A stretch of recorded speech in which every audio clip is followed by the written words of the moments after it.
as many of you have been aware of, the police officers that President Ruto in the United States, I have to say President Ruto and stop saying Kenya, because many people in Kenya don't agree with sending these police officers, thousands of police officers to Haiti. In fact, many people within the Kenya parliament are stating that this is unconstitutional, not only within the government and the sovereignty of Kenya, but also when it comes to the sovereignty of Haiti. Mm. And you have singularly uh, placed Kenya at the forefront of this mission, with the United States now offering funding to train and also support these troops who are going to go in and do their dirty work. In fact, there was one Kenyan politician who said that, let the United States and France go in and clean up the mess that they made Mm. instead of trying to use Kenya to do its dirty work. So, there have been a lot of reports that have been taking place, a lot of organizations who have come out against these police officers being sent into Haiti. Now that you have Parliament speaking up about this and saying that it's unconstitutional, do you think that this will stop this mission from taking place, since President Ruto, according to the Constitution, may not have the power to actually proceed with this agreement with the United States to send these police officers there?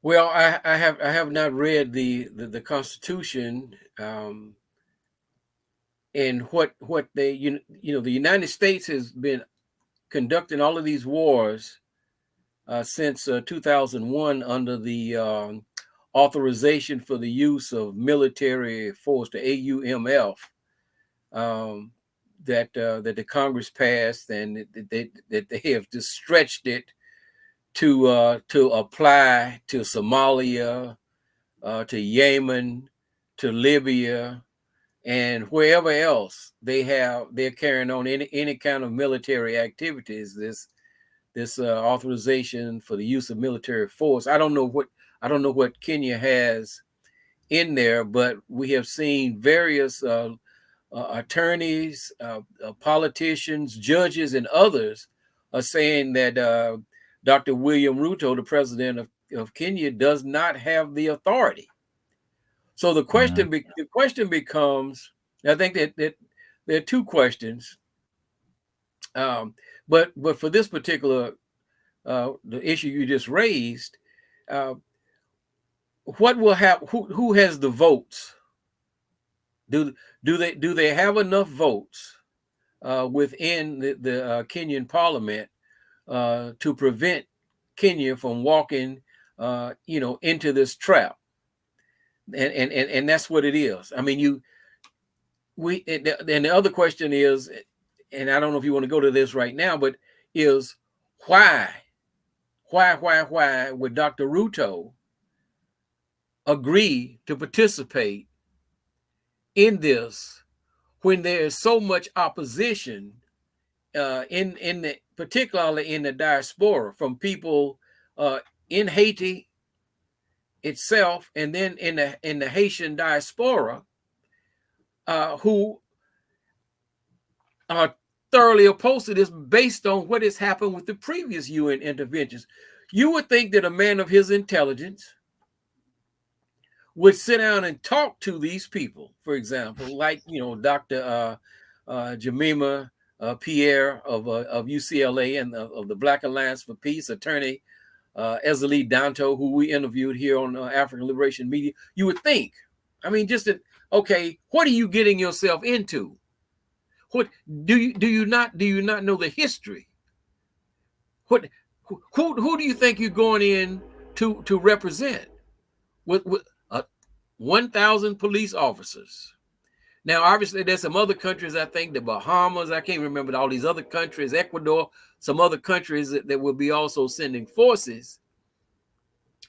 But you're walking into a situation where currently there are 11 million people and they have 10,000 police officers, but there are a lot of paramilitary groups, and there are arms, some by one estimate, over 1 million arms, including, AR-15s, AK-47s, RPGs, probably 50 cals, 30 cals, whatever, so it what's driving? Okay, I know you did a podcast on this. You talked about Dr. Ruto. We did a podcast talking about we raised the question: is he selling out to Western interests?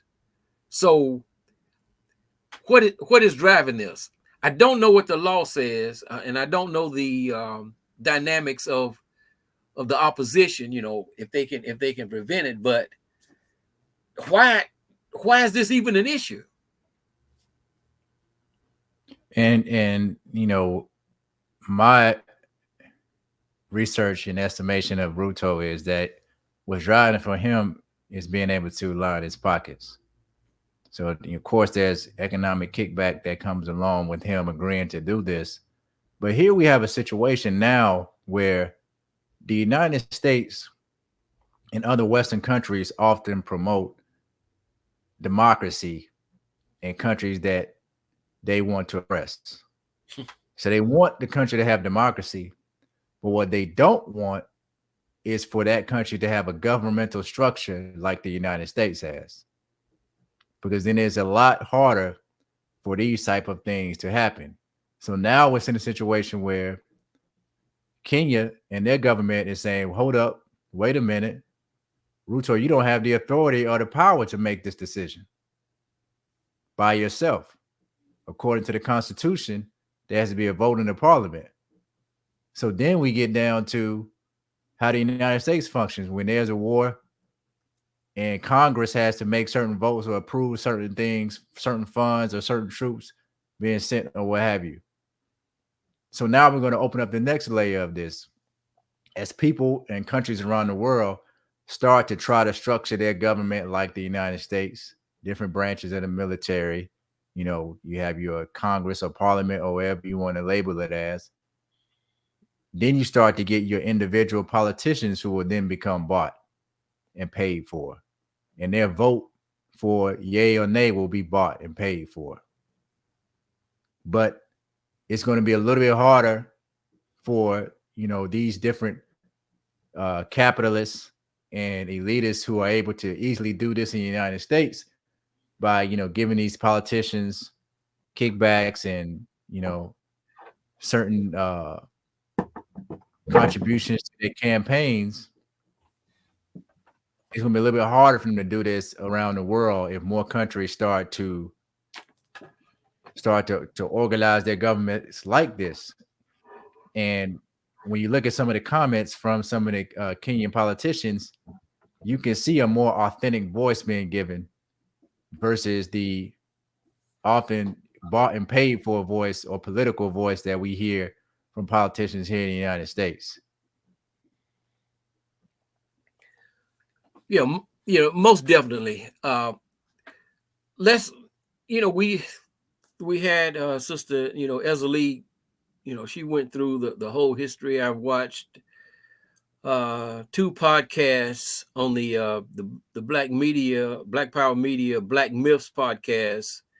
It's a little bit over about 2 hours of instruction, historical instruction given by Dr. Pierre. And so, we don't need to go through all of that. But if we would, this whole issue of democracy, Haiti actually after the years of, first of all, you had the economic stranglehold that was placed on Haiti as punishment for ending chattel slavery. Haiti has been perpetually punished by the entire white world since 1804 for having the audacity to defeat a colonial power, an enslaving power. And as a result of all of the machinations that they played, a lot of it along the color line, along the class line, Haiti was forced to pay reparations for liberating themselves. So we know that history. We know that in 1915, the United States Marines invaded Haiti. They took all of the gold out of the banks of Haiti and transferred it to New York. I think it was the City National, one of the Rockefeller banks, I believe, 1915. I think they occupied the country for about 20 years, 1915 and 1935. And then you had the brutal dictatorship of Papa Doc Duvalier, the Tonton Macoute, just brutal oppression.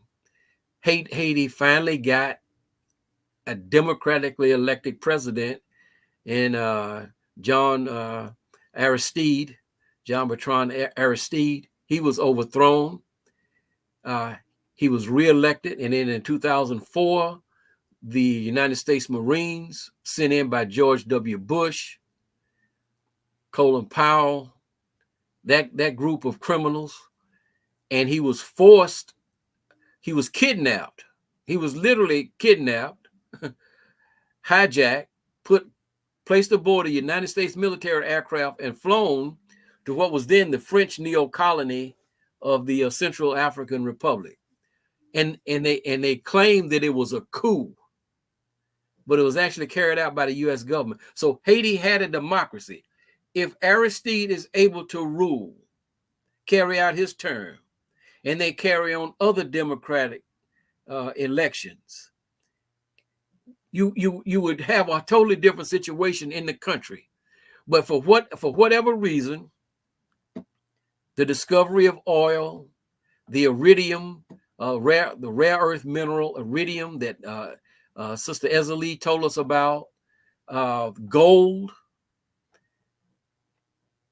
and just the strategic location of the island of what was called by the genocidaire Columbus, Hispaniola. They don't want the Haitian people to have any degree of sovereignty at all. So they have systematically, ever since removing Aristide in 2004, they have systematically controlled everything via various, there was, Dr. Pierre talks about the Ottawa Initiative, where the United States, France, and Canada met and decided that they were going to remove Aristide. Then they established what's called the core group that would come in and prop up these families, a lot of whom are foreigners, like Syrians and other people from different countries that actually run, control the ports and all of the critical industries, to take people's land from them whenever something may be discovered. So this is the mess. This is the mess that they have created, and that's what the Kenyan official was saying. You created the mess, and you want us to clean it up. So why would you walk into a situation like that? We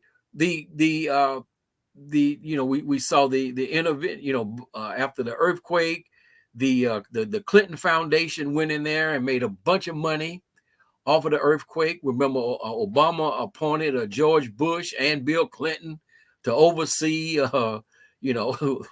really and truly just a continuing ripoff of the country. And so you don't have a government. You don't have a government. There are no elected officials in Haiti at the moment. None. Because the people who were serving in the Haiti legislature, their terms have expired. Okay. The last guy who was elected, and how he was elected, we can debate that. Jovenel Moise, who was assassinated, he was the last elected person. And so everybody since then has been appointed by the core group or the United States. But yet these were the people who went to the UN and requested assistance. For what do they want assistance for? They want assistance to protect the interest of the people who are making money, off the resources of this country. So that's the situation. And why would any critically thinking African leader want to walk into a situation like that unless it was about self-enrichment. That's right. That's right. And I mean, what it really does, man, is it makes you look at a leader like Ruto and say, this guy has to go. Period. That's all we can say at this point. This guy has to go because everything that he is doing is essentially handing the keys of his country to the Western world, which endangers the rest of Africa.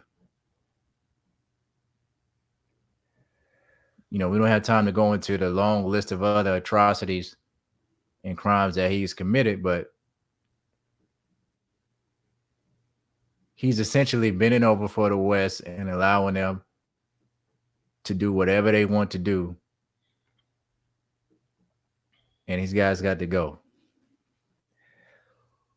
Yeah, see, because the way the United States is trying to operate now after the debacle of Afghanistan and Iraq, interestingly, Iraq now is saying that they are no longer going to use the dollar as their monetary for their monetary international transactions. The very same thing, almost the very same reason that they decided that they had to overthrow their former puppet Saddam Hussein, who said he was going to start selling Iraqi oil in euros. He didn't even say he was going to sell them in rubles or whatever. He said he was going to sell them in euros. And so he had to go. And now the government is moving away from that. But I mean, I digress. I want to mention something that I heard Dr. Pierre say that I was not aware of. In 2019, the United States passed what's called the United States Congress passed, and Donald Trump signed into law, was called the Global Fragility Act.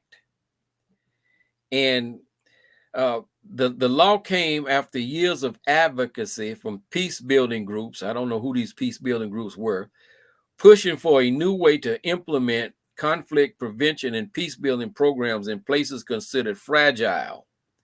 Such nations have little capacity to provide basic services for their citizens, so the population is vulnerable to a wide range of shocks. Now, I think Haiti would have been just fine had the United States not disrupted the burgeoning democracy they had. I want to check this almost. This comes from the White House, the White House of Nero Joe Biden, because when they passed the law, they had they were supposed to establish a 10-year plan. The U.S. strategy to prevent conflict and promote stability is a long-term initiative to redefine how the United States prevents violence and advances stability in areas of vulnerable conflict. So what they're saying is that, you know, what we tried in, they should have learned from Vietnam, but what we tried in Afghanistan and Iraq didn't work. So we need a new way of doing this. Under the bipartisan Global Fragility Act, the U.S. government is implementing this strategy through 10-year plans developed with extensive consultation with local stakeholders. What a joke that is. Who are the stakeholders? People like Ariel Henry in Haiti, or Akufo-Addo in Ghana. I mean, who are the local stakeholders? Ruto, who are the local stakeholders? Okay. Let me see, where was I? With local stakeholders in our priority partner countries and region. These are the countries: Haiti, Libya, Mozambique, Papua New Guinea. All of the resources in Papua New Guinea, right? The coastal West African countries of Benin, Cote d'Ivoire, Ghana, Guinea, and Togo. The U.S. government is investing resources, including through the Prevention and Stabilization Fund to bolster these countries and regions with specific plans. So there you have it. Okay, so the first test case for this is Haiti. Of all the countries I just mentioned, the first test case is Haiti. And their plan for doing this is to use the United Nations Security Council to get the troops from other countries so that the United States doesn't have to send their soldiers in there, because let's face it, I mean, in these confrontations, what you're gonna have in Haiti is a lot of black on black violence. Okay, that's what you're gonna have. And so let's send people from the Bahamas and Jamaica and Kenya, and I think Senegal may be involved in this. Maybe one of the countries that's involved in it. You know, let's send people of color. Let's send black people and other people who are not white in there, people from Ecuador or whatever, and let them get killed. And you have black leaders that will just walk into a trap like this. Yeah. So I mean, you know, we have this posted, and I'll put a link into it. You know, when we publish the YouTube video, because a lot of people don't know anything about this Global Fragility Act.